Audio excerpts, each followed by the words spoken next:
Number one అంటారు. అసలైన number one Guru Kashi university.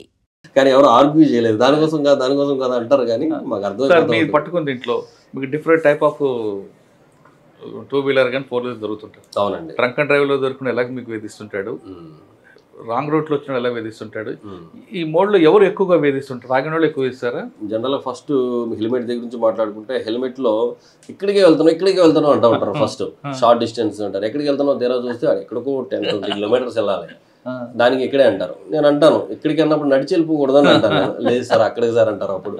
So అలా జనరల్గా ఎక్కువ మంది చెప్తూ ఉంటారు. నెక్స్ట్ ఈ సౌండ్ పొల్యూషన్ అండి. సౌండ్ పొల్యూషన్ సంబంధించి మాకు రెగ్యులర్గా కొంతమంది అక్కడ ఆగి మేము వెహికల్స్ చెక్ చేస్తున్నప్పుడు వాకర్స్ కానీ పెద్దవాళ్ళు కానీ వచ్చి మాకు కంప్లైంట్ చేస్తూ ఉంటారు. సార్ మా నాన్నగారు పెద్ద వయసు ఉన్నారు, ఈ సౌండ్కి ఆయన చాలా భయపడిపోతూ ఉన్నారు, కొద్దిగా చర్యలు తీసుకోండి సార్ అని చెప్తూ ఉంటారు. నిజంగా కూడా అది సీరియస్ కన్సర్న్ అండి సౌండ్ పొల్యూషన్ అనేది. నేను వాళ్ళకి అదే చెప్తూ ఉంటాను, సైలెన్సర్ సౌండ్ బాగా వచ్చినప్పుడు ఆపి మరి అవసరమైతే దొరక్కపోతే సెట్లో కమ్యూనికేషన్ సెట్లో నెక్స్ట్ జంక్షన్ కన్నా చెప్పి మరి ఆపిచ్చి మళ్ళీ తీసుకొచ్చే సౌండ్ అతనికే వినిపిస్తాం. సైలెన్సర్ వినిపించి అతను కూడా చెప్తాను, సజెస్ట్ చేస్తాను, నువ్వు ఇదే సౌండ్ తీసుకెళ్ళి మీ గ్రాండ్ పేరెంట్స్కి, మీ అమ్మమ్మ నాన్నమ్మ తాతయ్యలు ఎవరిని ఉంటే వాళ్ళకి వినిపించండి. వాళ్ళు హ్యాపీగా ఫీల్ అయ్యి నాన్న 100 ఏళ్ళు బతుకు నువ్వు అని ఏమన్నా అది ఆశీర్వదిస్తారా? ఎదవలా ఉన్నావు నువ్వు, ఏంటర్ ఈ సౌండ్ అని తిడతారా? నేను ఒకసారి చూడది అని చెప్తూ ఉంటా. ఎవరో కూడా అస్సలు దానికి ఆర్గ్యూ చేయలేదు, ఇమ్మీడియట్గా తీసేసి సైలెన్సర్ మాకు అప్పచెప్పి ఇక్కడ కొత్త సేల్స్ బిగించుకుని వెళ్ళారు తప్ప మేము తీయమని ఎవరు చేయలేదు. మార్చే వరకు బండి ఎవరు కదా.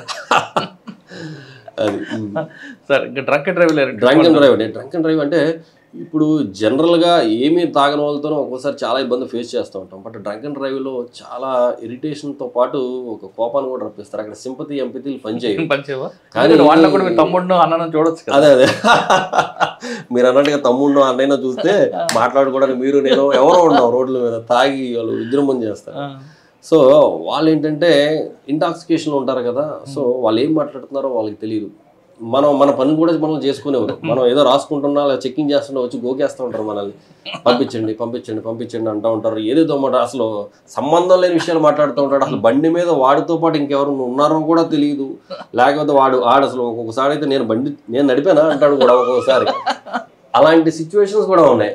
నేను నడిపానా అంటాడు. ఒక్కొక్కడైతే 90కి రాదన్నారు కదా సార్ అని ఒకడు అంటాడు. లేకపోతే ఏదో రకరకాల పిచ్చిగా మాట్లాడుతూ ఉంటారు. అంటే కొంతమంది పూర్ పీపుల్ అంటే కొద్దిగా కష్టపడి పని చేస్తూ ఉంటారు. వాళ్ళకి ఏంటంటే నైట్ అయ్యేటప్పటికి కొంత ఏదో తాగాలి అనేది, అది అంటే ఇదొక సిరప్ లేకపోతే ఒక ఎనర్జీ ఐటెం లాగా ఫీల్ అవుతూ ఉంటారు. పాపం ఏంటంటే అది ఇంకా ఎవరు ఏం చేయలేదు. కానీ వాళ్ళకి ఒకటే చెప్తాం, ఇంటికెళ్ళి తాగు, నీ భార్యతో మాట్లాడుకుని పిల్లలకి కనపడకుండా దూరంగా తాగు, తప్పులేదు. బట్ నువ్వు పని దగ్గరే నువ్వు స్టార్ట్ అయిన వెంటనే డబ్బులు తీసుకెళ్ళిపోయి మందు షాప్లోకి వెళ్ళి తీసుకుని తాగేసి అక్కడే ఎక్కేసి నువ్వు బండి మీద వస్తూ ఉంటే రోడ్డు మీదకి వచ్చినప్పుడు వాళ్ళని చూస్తే బాధేస్తూ ఉంటుంది. కానీ రోడ్డు మీద మనం వదిలితే ప్రమాదాలన్నీ కూడా వాళ్ళ వల్ల జరుగుతూ ఉంటాయి. సార్ మీకు ఎక్కువ హెడేక్ అనేది డ్రంక్ అండ్ డ్రైవ్, రైట్? అటువంటి కేసుల్లో మీకు బాగా ఫన్ ఉంది కానీ మీకే ఇన్ని రకాల లాజిక్ ఉందా అని అనిపించే కేసులు ఉన్నాయా? ఇదే ఇప్పుడు మొన్న మా ఎస్ఐ గారు పట్టుకునేటప్పుడు, లేకపోతే మా స్టాఫ్ మేము చెక్ చేసేటప్పుడు డ్రంక్ అంటే ఆల్కహాల్ ఆల్రెడీ లోపల ఉంది అంటే ఇంకా ఆడుకున్న గట్స్ ఇంకెవడుకుంటాం. సో ఏమైనా చేసేస్తాడు. అవసరమైతే పబ్లిక్లో తీసి డబ్బులు ఎంత ఇవ్వాలి అన్న రేంజ్లో కూడా మాట్లాడి అక్కడ అతనికి ఏం చేస్తున్నాడో కూడా తెలియదు. లేకపోతే మేము పట్టుకుంటామా, ఓకే సరే వెళ్తానని మా ఎదురుగానే బయలుదేరిపోవడం రెడీ అయిపోతూ ఉంటాడు. అంటే వాడికి తెలియదు. లేకపోతే సంతకం మనం ప్రాపర్ డాక్యుమెంటేషన్ ఉంటుంది, అవన్నీ కూడా సంతకాలు అయి పెట్టిన తర్వాత వెళ్ళిపోమంటారు, వెళ్ళిపోవచ్చు అని అంటాడు. లేకపోతే ఏదైనా ఉంటే ఇక్కడే తేల్చేస్తానంటాడు. డాక్యుమెంటేషన్ వరకు కాకుండా అసలు ముందు నోట్లో పైప్ పెట్టుకున్నప్పుడు చాలా మంది పడతారు కదా. పైపు ఇంకా అసలు అది పైప్ పెట్టంటే ఇంకా అది మామూలు సెర్ర కాదు, అది సేవ, నిజంగా సేవ. అంత సేవ మనం తల్లిదండ్రులకి చేస్తే చాలా ఉపయోగం కూడా. అంత సేవ చేయాలి. చిన్న పిల్లలు ఉంటారు చూసారా, చిన్నప్పుడు మనం మనసులో ఉన్నప్పుడు పెడతా ఉంటాం కదా, ఆల్మోస్ట్ అంత పని చేయాలి మేము మా స్టాఫ్ కూడా. అంటే కొంతమంది చేస్తారు, కొంతమంది యాక్టింగ్ చేస్తారు, మామూలు యాక్టింగ్ కాదు. ఇంకా ఆస్కార్కి నామినేట్ అయ్యే వాళ్ళు కూడా చాలా మంది ఉన్నారు మా దగ్గర. స్టిల్ ఆఖరికి వాళ్ళతో ఊదించలేక వీడితో పడలేమని చెప్పి తీసుకెళ్ళి లా అండ్ ఆర్డర్ చెప్పిన రోజులు కూడా ఉన్నాయి. అంటే అబ్స్ట్రక్షన్ టు ది డ్యూటీ కదా. కొంతమంది ఫ్రెండ్స్ పుట్టినరోజు తాగుతారు, మీకు దొరికారు అనుకోండి ఏం చేస్తారు? వదిలిపెడతారా? కేక్ కట్ చేయిస్తారా? దొరుకుతారు. లేదా బెజవాడ పోలీసు కానుకగా వాళ్ళకి ఏమైనా ఇస్తారా? అల్టిమేట్గా బర్త్డే బాయ్ ఉంటే విషయం చెప్తామండి. లీగల్ యాక్షన్ అనేది డెఫినెట్గా ఉంటుంది, దాంట్లో ఇదేం లేదు. అది తాగి ఉన్నా ఏది ఉన్నా కానీ ఏదైనా రోడ్డు పుట్టినరోజు అన్నాడు కదా మరి ఎంపతి చూపించారా? అసలు ఎప్పుడు లేదు. వైలేషన్ విషయంలో ఎప్పుడు ఎంపతి లేదు. బట్ ఎడ్యుకేట్ చేయడానికి లేదా అక్కడ ఉన్న సర్కమ్స్టాన్సెస్ని బట్టి అవసరమైతే ఫైన్ వేయకుండా వాడికి ఎడ్యుకేట్ చేస్తే ఉపయోగపడదు అనుకుంటే చేస్తాం తప్ప డ్రంక్ అండ్ డ్రైవ్ తాగి రోడ్ల మీద తాగి మీకు దొరికాడు, వాడి జోబులు డబ్బులు లేవు, ఏం చేస్తారు అప్పుడు? డబ్బులు అవసరం లేదండి అక్కడ. అక్కడ వెహికల్ లేదు, ఇంటికి వెళ్ళాలి ఎలా? లేదండి, వెహికల్ ఎట్టి అసలు తాగి రోడ్కి మళ్ళీ మనం వెహికల్ అలా ఇస్తాం. అదే అంటాను నేను. ఇప్పుడు ఒక అతను నాతో డిస్కషన్ చేశాడు, మీరు ఇస్తారా లేకపోతే నేను పొలిటికల్గా అలాగే చేయనా ఇలాగ చేయనా? డ్రంక్ అండ్ డ్రైవ్లు ఎవరు చేయరండి. చేసినా ఒకవేళ సోన్సో డ్రంక్ అండ్ డ్రైవ్ సార్ ఇది సోన్సో అంటే ఎవరు ఏం క్వశ్చన్ చేయరు. కానీ కొంతమంది మీకు ఆపగానే ముందు నేమ్ బోర్డు చూస్తాడు, నేను ఎవరో తెలుసా అంటాడు, ఇంత రకాల తీసుకొచ్చి ఫోన్ మాట్లాడు అంటాడు. అటువంటి వాళ్ళతో మాట్లాడతారా? లేదు బాబా కూర్చోపెట్టి తాగిన దిగే వరకు గురించి పంపిస్తారా? ఇంకొక రకంగా ఉంటారు, నీకు వార్నింగ్ ఇస్తారు వాళ్ళు. రీసెంట్గానే జరిగింది, నేను బిఆర్టీఎస్ రోడ్లో చెక్ చేస్తా ఉంటే చెక్ చేస్తే అతను మాకు కోఆపరేట్ చేయలేం. ఊతాడు, బట్ దాంట్లో గాలి వెళ్ళాలి కదా, మీరు అన్నారు కదా ఊదు ఊతాడు, బట్ దాంట్లోకి మనకు కావాల్సిన ప్రెజర్ వెళ్దాం. ఊరికే షో ఇవన్నీ ఇలా పెద్దగా వచ్చేస్తాయి కానీ లోపలికి వెళ్ళాల్సిన అమౌంట్ ఆఫ్ ప్రెజర్ లోపలికి వెళ్దాం. జనరల్గా అది మామూలు కామన్గా ఊదితే సరిపోద్దండి, అది రీడింగ్ వచ్చేస్తుంది. అది కూడా ఊదడం ఎంత షో చేస్తాడంటే ఈ మాత్రం పెద్దగా అయిపోయి వీడేదో నిజంగా ఎఫర్ట్ పెడతారంటే అనిపిస్తూ ఉంటుంది. బట్ బై ఎక్స్పీరియన్స్ మనకు తెలుసు వాడు ఏం చేస్తున్నాడు. అలా కాదు నాన్న ఇలా ఊదాలి అని చెప్పేసి మనం ఎక్స్ప్లెయిన్ చేస్తాం. ఫస్ట్ పేషెంట్స్ కూడా మాట్లాడతాం, తర్వాత కొంత డోస్ పెంచుతాం, తర్వాత మనం కూడా ఎగ్జాస్ట్ అయిపోయే పరిస్థితి తీసుకొస్తూ ఉంటాడు. అప్పుడు ఒకసారి లాండ్ ఆర్డర్ స్టేషన్ తీసుకెళ్ళిపోతాం, జీపేకి తీసుకొచ్చిన తర్వాత లేదు సార్ ఇప్పుడు ఊతానంటాడు. అప్పుడు వస్తుంది కరెక్ట్గా. చూస్తే ఆవిడది 300-400 వెళ్ళిపోతుంది. సార్ ఎంత ఎంఎం ఉంటే మీరు? అయితే ఈ కేసులో అతను ఊదిన తర్వాత బండి వదిలేయమన్నాడు. బండి వదిలేను సార్, నేను సో దాంట్లో మేనేజర్ని బండి వదిలేయండి అన్నాడు. బండి ఎలా వదులుతాము, నువ్వు తాగి ఉండి నిన్ను పట్టుకున్నా నీ బండి నీకు ఎలా వదులుతాడు? పర్లేదు సార్ నేను పర్ఫెక్ట్గా ఉన్నా, స్టడీగా ఉన్నాను అన్నాడు. నువ్వు స్టడీగా ఉన్నావు అది నీకు తెలుసు, నువ్వు ఎంత స్టడీగా ఉన్నావో మాకు తెలుసు, బండి ఇవ్వడానికి లేదు. సార్ మీరు ఏదనుకుంటున్నారో నేను వాళ్ళు తెలుసు వీళ్ళు తెలుసారు అన్నాడు. ఎవరు తెలిసినా కానీ బండి మాత్రం నీకు ఇవ్వనమ్మా అని చెప్పాను. ఒక లీడర్కి చేస్తే చెప్పాను, ఇతను కండిషన్ బాగాలేదండి, బండి ఇవ్వను, బట్ బండి రిలీజ్ చేస్తాను, బట్ వేరే పర్సన్ని పంపించండి అతనికి ఇచ్చి పంపిస్తాను, ఇతని మీద కేసు బుక్ చేస్తామని అంటే ఇతను వెంటనే ప్లేట్ చేంజ్ చేసేసి వెంటనే సిఏ గారు నన్ను తిట్టారు, నన్ను కొట్టారు, అది ఇది హల్చల్ చేసి TV9తో మాట్లాడుతున్నాను అని చెప్పి హలో TV9 అన్నాడు. TV9 రా బాబు అని చెప్పేసి అంటే సరే అయితే నువ్వు ఎవరికి చేస్తావో చేయను, TV9 అన్న NTV అన్నాడు, AB అన్నాడు, ఈనాడు అందరికీ కొట్టాడు వరుసగా. సరే అని చెప్పి ఒక ఫోన్ కాల్ వచ్చింది నాకు, ఒక ప్రెస్ ఆయన నుంచి ఫోన్ వచ్చింది. సార్ ఏంటి సార్ ఇదేదో మా వాడు ఫ్రెండ్ సార్ ఏదో జరుగుతుంది, ఏదో తిట్టారు కొట్టారు అన్నాడు. బాబు ప్రతిదీ ఆయన సార్ మా దగ్గరికి విజిట్ చేసిన ప్రతి ఫస్ట్ స్టెప్ దగ్గర నుంచి కూడా ఇప్పుడు ఈ కథాకళి వరకు కూడా ప్రతిదీ రికార్డెడ్, ఎవ్రీథింగ్ రికార్డెడ్ అయింది, మా దగ్గర రికార్డు కూడా ఉంది, మీరు వస్తే మీకు ప్లే చేస్తా ఉన్నారు. సారీ సార్ ఏంటి సార్ ఇది ఇలా జరిగింది, మీకు కావాలంటే బండి పంపిస్తాము, బట్ ఇతనికైతే ఇవ్వము, ఇతనేమో కోర్టుకి వెళ్ళి ఫైన్ పే చేసుకోవాలి, ఇతను మాత్రం పరిస్థితి బాగాలేదు, క్రిమినల్ కేసు బుక్ చేయిస్తాము, చాలా ఇదిగా మాట్లాడతాడని చెప్పేసి చెప్తే ఇతను ఇంకా రకరకాలుగా అన్ని ప్రయత్నాలు చేసేసిన తర్వాత ఒక 41 అవర్కి మరి వేసింది దిగిపోయిందో తెలియలేదు, లేకపోతే ఏం జరిగిందో తెలియలేదు, వెంటనే లెగ్స్ కాళ్ళు పట్టుకుంటాను వదిలేయండి అని. నువ్వు కాళ్ళు కాదు కదా ఏం పట్టుకున్నా వదిలే ప్రసక్తి లేదు, ముందు లాండ్ ఆర్డర్కి వెళ్ళి లాండ్ ఆర్డర్కి హ్యాండ్ ఓవర్. సార్ ఇటువంటి కేసుల్లో వాళ్ళతో ఆర్గ్యుమెంట్ చేయకుండా కరెక్ట్గా లాండ్ ఆర్డర్ తీసుకొచ్చి 353 పెడితే బెస్ట్ ఏమో కదా. అంటే 353 అనేది అసాల్ట్ అన్ని సందర్భాల్లోనూ చేయాలంటే ప్రతి ఒక్కరిని పెట్టాలండి డ్రంక్ అండ్ డ్రైవ్లో. నెట్టుతుంటారు కొన్ని విజువల్స్ చూస్తున్నాం, మిమ్మల్ని మీ సిబ్బంది నెట్టే విజువల్స్ కూడా కనిపిస్తున్నాయి. అంటే అది ఆల్మోస్ట్ రాదండి, అది ఎక్కడో చాలా 0.01%. ప్రభుత్వం ఉద్యోగిని విధుల్లో అడ్డుకోవడం ఉంది క్రైమే కదండి. క్రైమ్ అది కూడా కాదు. మాకు డ్రంక్ అండ్ డ్రైవ్కి మనం మిషన్ ఏదైతే మనం ఇస్తామో ఆ మిషన్ వాడు సరిగ్గా దాన్ని ఇచ్చేయకపోయినా సరే మనం అడ్డుకున్నట్టే. సో మనం మన ప్రయత్నం ముందు చేసిన తర్వాత ఇప్పుడు లాండ్ ఆర్డర్కి బోల్డ్ హెడేక్ ఉంటుంది సార్, ప్రతిదీ మనం తీసుకెళ్ళి అక్కడ పెట్టాలంటే వాళ్ళకి హెడేక్ కదా. సో మ్యాక్సిమం మనం ప్రయత్నం చేస్తాం, వాడు కూడా కండిషన్ బాగాలేదు కదా కాబట్టి అక్కడ నాన్సెన్స్ ఇక్కడ చేసినప్పుడు అక్కడ చేయడం, అక్కడ చేస్తాడు నాన్సెన్స్ చేస్తాడు. సో ఎందుకంటే మ్యాక్సిమం మనమే అక్కడ చూసి కాని పక్షంలో అక్కడ పంపిస్తాం. సార్ ఒక వీడియోలో చూసా, నేను జుడిషియరీ అని చెప్తాడు, తర్వాత వాళ్ళ వైఫ్ జుడిషియరీ అంటాడు, ఇటువంటి మనకి కన్ఫ్యూజ్ చేసినప్పుడు అనిపిస్తుంటుందండి. ఏం లేదు, రకరకాల ప్రొఫెషన్స్ బయటకు వచ్చిన తర్వాత వాళ్ళు కారులో ఇప్పుడు పెళ్ళి పాలు తాగేటప్పుడు కళ్ళు మూసుకుని తాగుద్ది అంటారు, ఎవరో చూడలేదని అనుకుంటారు. నేను డ్రింక్ చేసి కార్లో వెళ్ళిపోతుంటే నన్ను ఎవరో చూడలేదు కదా అని అనుకుంటే మిషన్ పెట్టి చెక్ చేస్తే వస్తుంది కదా, వచ్చిన తర్వాత అన్ని బయటకు వస్తూ ఉంటాయి. వాళ్ళు రకరకాల ఎక్స్పీరియన్స్ అడుగుతారు. ఎంత తాగితే కేసు అవుతుంది? 30 అండి.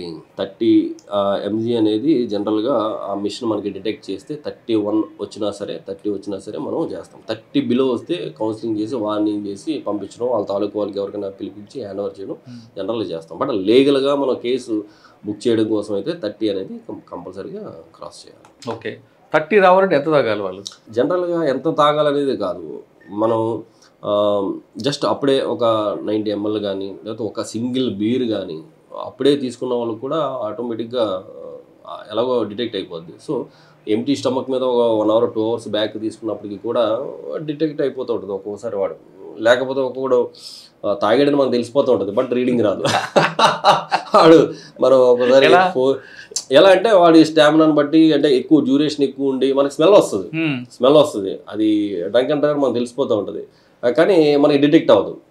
15లో 20లో అటువంటి కేసులు దొరికిన ఏం చేస్తారన్నప్పుడు పంపించేస్తాం. ఖచ్చితంగా తాలూకాలో ఎవరో వాళ్ళకి చెప్పి ఇది డ్రంక్ అండ్ డ్రైవర్, బట్ మేము కేసు బుక్ చేయట్లేదు కాబట్టి మీరు బండి ఇతను ఎవరో ఒకరు వచ్చి తీసుకెళ్ళాలని చెప్తాము. బట్ లీగల్గా మనం బుక్ చేయడానికి అవ్వదు కాబట్టి వార్న్ చేసి పంపించడం జరుగుతుంది.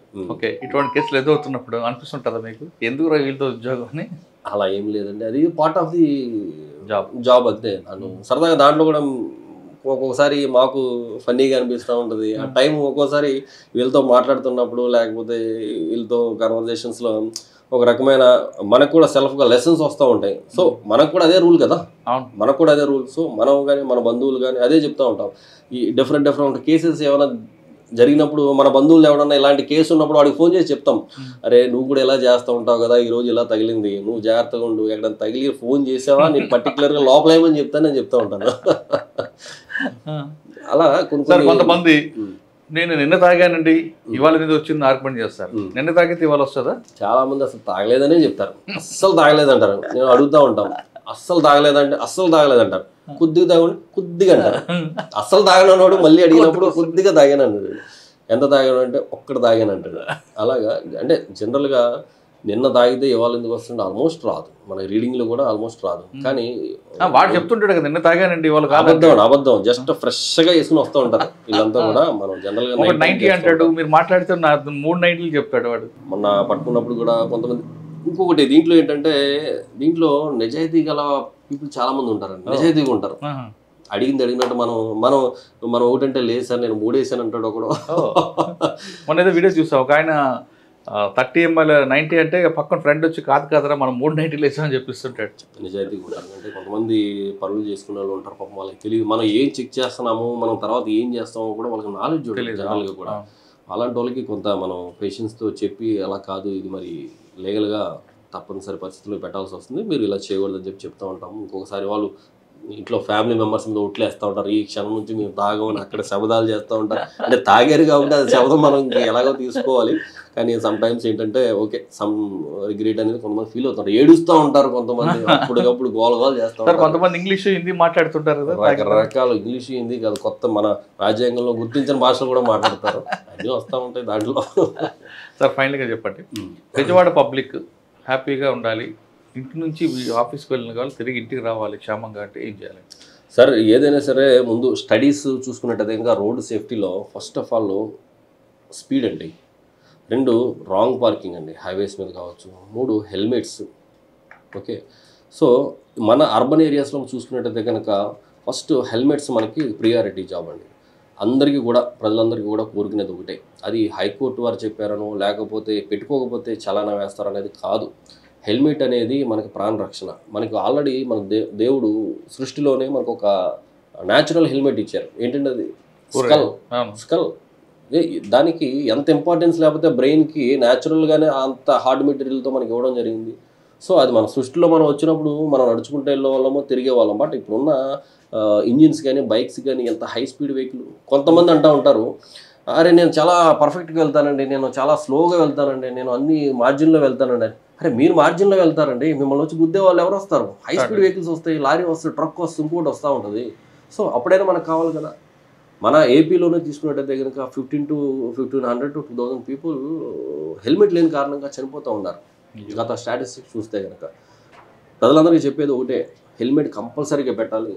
రాంగ్ వేలో అంటే ఆపోజిట్ టు ట్రాఫిక్ చాలా ఎక్కువ చూస్తున్నామండి. ఇది ఆపోజిట్లో వెళ్ళిపోతూ ఉన్నారు. యూటర్న్ తీసుకోవడానికి, చిన్న యూటర్న్ తీసుకోవడానికి ఆలోచించి రాంగ్ వేలో వెళ్ళిపోయి వాళ్ళకి అడ్డంగా వెళ్ళిపోతూ ఉన్నారు.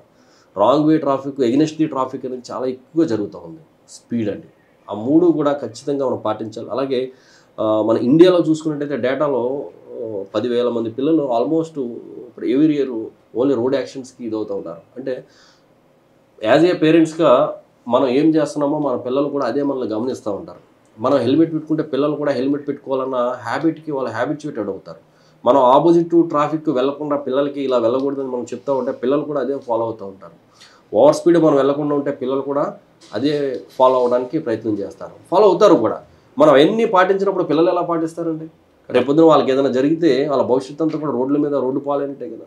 నేను అక్కడ ప్రతిపాడులు చేస్తున్నప్పుడు, సర్కిల్ చేస్తున్నప్పుడు ఒక చిన్న కుర్రోడు మదరు ఆ కుర్రోడిని తీసుకుని బస్సు దిగి జస్ట్ రోడ్డు మీద దాటడానికి బస్సు ఆవిడ వదిలేసింది కుర్రోడిని, బాబుని రోడ్డు మీద వదిలేసింది. ఆ బాబు సడన్గా ఇది దాటాడు, ఆటో దిగి రోడ్డు దాటాడు. ఈలోపు బస్సు వచ్చింది, జస్ట్ ఇలా పడిపోయాడు. 2 హ్యాండ్స్ కూడా కట్ అయిపోయాయి, 2 కూడా అంప్డేట్ చేయడం జరిగింది.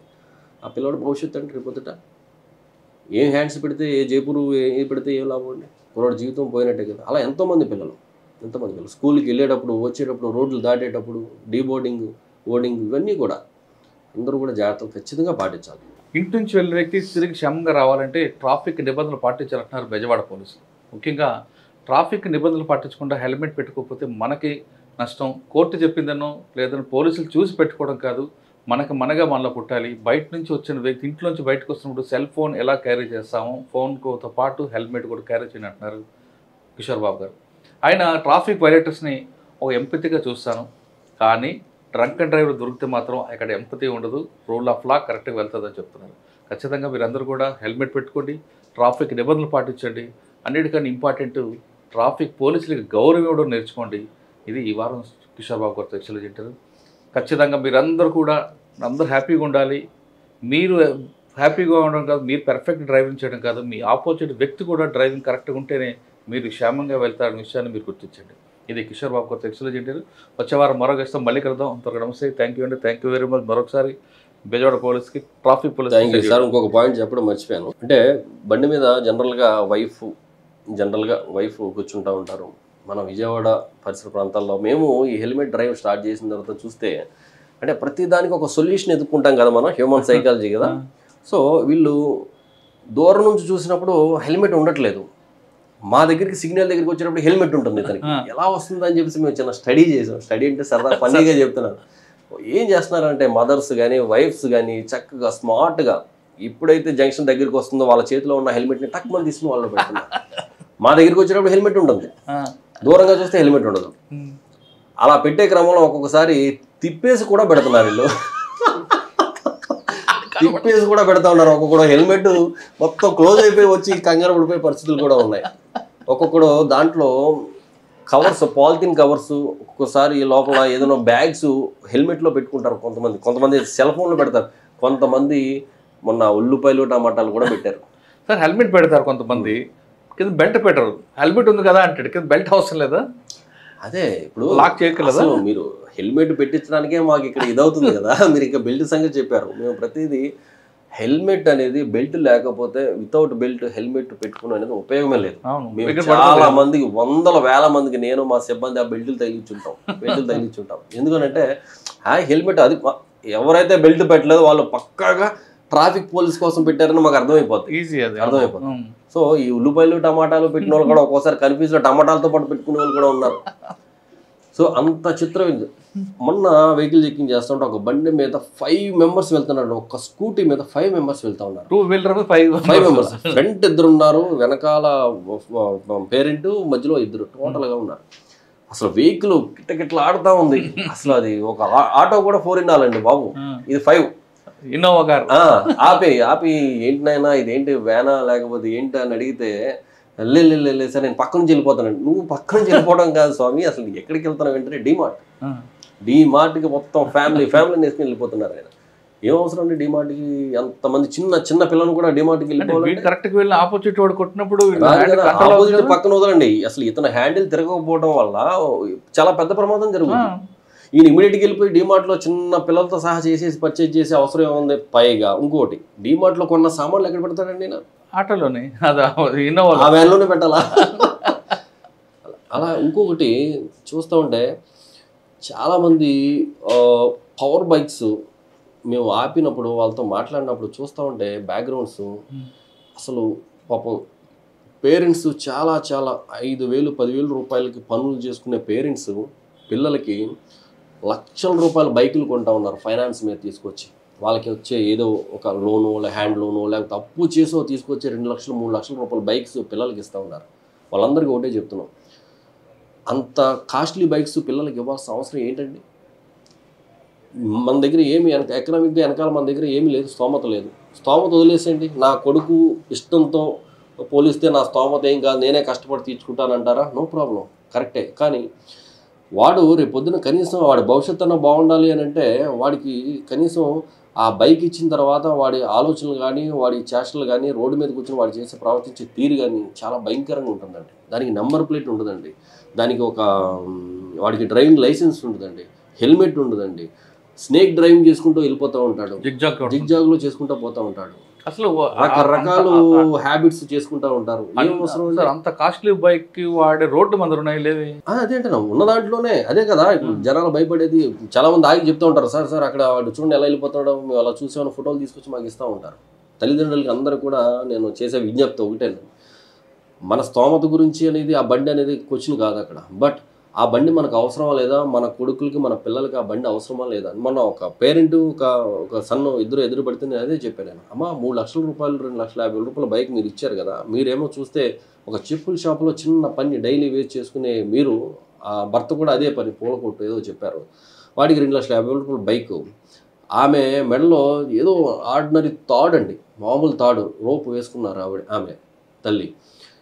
వీడేమో ఎంజాయ్ చేస్తూ ఉన్నాడు, బీటెక్ సెకండ్ ఇయర్, సబ్జెక్టులు ఏమో ఏమి బ్యాక్లాగ్ ఉంటాయి, అతను గిడ్డాలు పెంచుకుని. ఇప్పుడు ఏం అవసరం అమ్మా తల్లిని అడిగితే ఆమె నిజంగా రియలైజ్ సార్ అది ఇమ్మీడియట్గా నేను ఆ బండి ఇచ్చేసి ఏదన్నా మాకు తగ్గ బండి ఏదైనా తీసుకుంటాను, వీడు చదువు అయ్యే వరకు నేను కొన్ను అని చెప్పాను. నేను అదే అన్నాను, వాడు బాగుండి వాడు బాగా చదువుకుని వాడు బాగా సెటిల్ అయితే ఐఏఎస్ సివిల్స్ రాసి ఐఏఎస్ అవ్వచ్చు, ఐపీఎస్ అవ్వచ్చు, లేకపోతే గ్రూప్స్ రాసి మంచి పోస్టులు కొట్టచ్చు. దెన్ అప్పుడు నేను కారులో తిప్పుతాడమ్మా. ఇప్పుడు ఏం అవసరం? నిజంగా నువ్వు కొనిచ్చిన బండి వల్ల ఆడు మోజుపడి అడిగినందుకు నువ్వు కొన్నావు, ఆ బండి వల్ల ఈ లైఫ్ ఇప్పుడు కెరీర్ అనేది ఇప్పుడు నాశనం అయిపోతూ ఉంటుంది, తర్వాత కాదు. వాడు అలవాట్లు కానీ వాడి ఫ్రెండ్స్ కానీ, ఒక బండి పవర్ బైక్ వచ్చిన తర్వాత ఇంట్లో పెట్టుకుని ఉంటాడండి, రోడ్డు బైక్ వచ్చిన తర్వాత బలాదు తిరగొద్దా చెప్తే నిజంగా షిరిలైజ్. అలాగే వేరే ఇంకొక మదరు, ఆమె కూడా విఎంసీలో వర్క్ చేస్తూ ఉంటుంది. ఆమె చాలా తక్కువ శాలరీ 15,000 రూపాయలు, 3 లక్షల రూపాయల బైక్. ఆమె అయితే ఆమెకి చెప్తే నిజంగా కళ్ళ నీళ్ళు పెట్టుకుని ఏడ్చింది ఆమె. నేను వెంటనే ఈ బైక్ నేను తీయించేస్తాను, అసలు ఇది కాదంటే వాడు అడిగాడని ఇచ్చాను తప్ప దీని వెనకాల ఎంత ఉందో నేను ఊహించలేదు, వాడి భవిష్యత్తుకి ఇదే నష్టం కలిగి చేసేటట్టు ఉంది, మీరు చెప్పిన దాన్ని బట్టి నేను ఇమ్మీడియట్గా అది ఆపించేస్తాను అని షీ రియలైజ్. సో అవసరం లేదు. అలా డిఫరెంట్ కేటగిరీ ఆఫ్ పీపుల్ వాళ్ళకి చెప్పినప్పుడు మనం ఎడ్యుకేట్ చేస్తూ ఉంటే, అవేర్నెస్ క్రియేట్ చేస్తూ ఉంటే చాలా మార్పు అనేది చాలా బాగా వస్తుంది. చాలామంది మేము చెప్పిన వీడియో కానీ చూసి వచ్చి, సార్ అది చూసి మేము హెల్మెట్ పెట్టుకున్నాము, అది చూసి మా అబ్బాయికి ఆ బండి వద్దని చెప్పి మేము ఆపించి పక్కన పెట్టాము, ఆ సైలెన్సర్ మార్పించాము, ఇలా రకరకాలుగా కాంప్లైంట్స్ మనకి పబ్లిక్గా వచ్చేస్తాము. సో ఆ సాటిస్ఫాక్షన్ కూడా నిజంగా రియల్గా మాకు ఆ పేషెన్స్ని మా ఎనర్జీకి మీరు అడిగారు కదా, నిజంగా కారణం కూడా అదే. Thank you sir.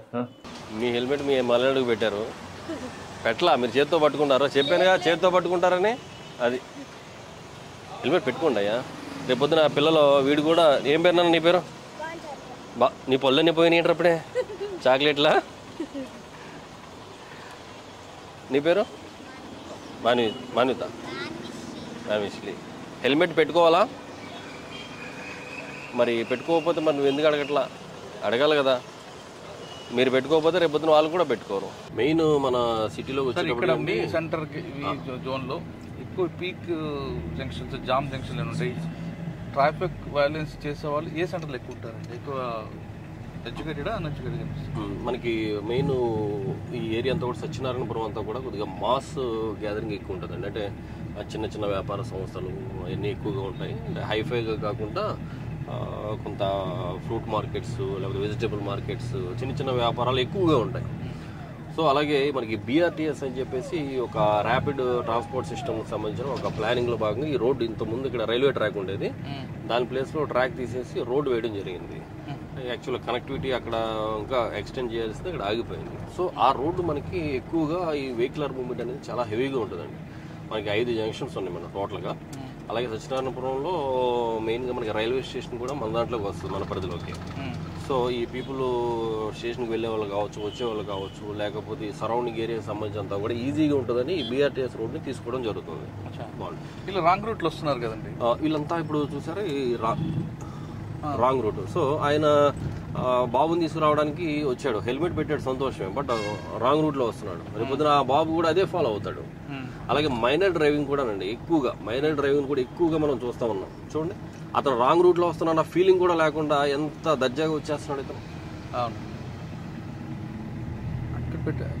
చూడండి, ఇక్కడ ఈ రూట్ లో ఎక్కువ రాంగ్ రూట్ కనిపిస్తుంది. స్కూల్ ఉంది కదా ఇక్కడ, ఆ స్కూల్ దగ్గరికి వెళ్ళి వీళ్ళంతా కూడా రాంగ్ రూట్ లో, కొన్ని రాంగ్ రూట్ లో వస్తున్నా బాధ, బెంగ, భయం కానీ మనల్ని ఎవడన్నా గుద్దేస్తాడో లేదా మనం గుద్దేస్తామన్న ఫీలింగ్ కూడా లేదు. సార్, రాంగ్ రూట్ లో యాక్సిడెంట్ జరిగింది అనుకోండి, గుద్దిన వ్యక్తికి కానీ అవతల వ్యక్తికి కానీ, అంటే నడిపిన వ్యక్తికి కానీ ఇన్సూరెన్స్ వస్తుంది.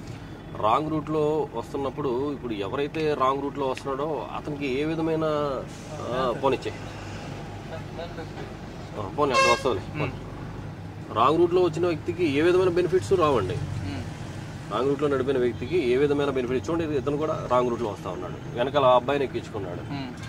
వాళ్ళకి ఏం వస్తుంది బెనిఫిట్, ఎలా వస్తుంది? క్లెయిమ్ చేస్తే అవ్వదు అతనికి, క్లెయిమ్ చేస్తే అవ్వదు అతనికి. ఎందుకంటే ఇంత తెలిసిన కూడా రారా, తెలిసి రారా లేదా నిర్లక్ష్యం ఏమనుకోవాలి? ఏమండి, ఇది it's a common sense. Wrong route లో వెళ్తే ఏదైనా యాక్సిడెంట్ జరుగుద్ది అనేది కామన్ సెన్స్. దానికి పెద్ద రూల్ ఏమి తెలియక్కర్లేదు, రాజ్యాంగం తెలియాల్సిన అవసరం అసలే లేదు, కానీ అది కామన్ సెన్స్. బట్ అయితే మనకేమవుద్దులే, మన దాకా వస్తుందా, మనకేం జరుగుద్ది, మనకు జరుగుద్దా అన్న ఫీలింగ్ తప్ప. And for more videos, please subscribe to iDream. Please subscribe to iDream. Please subscribe iDream. And please subscribe to iDream. For more videos, subscribe to iDream. please like, share and subscribe to the channel. Congratulations, iDream. Subscribe to iDream. Subscribe to iDream. So subscribe to iDream Media. iDream ki iDream team andarki huge congratulations. Please subscribe iDream Media. Please subscribe to iDream. Subscribe iDream. Please subscribe to iDream. iDream అంటే నా కళల channel subscribe చేసుకున్న నోరు తిరుగుతలేదు, మీరైతే గంట గుర్తు కొట్టండి. For more such videos, please subscribe to iDream. Subscribe to iDream. Please subscribe to iDream. Please subscribe iDream Media. Please do subscribe to iDream. Please subscribe to iDream Media. For best entertainment and information, please subscribe iDream. And don't forget to subscribe to iDream.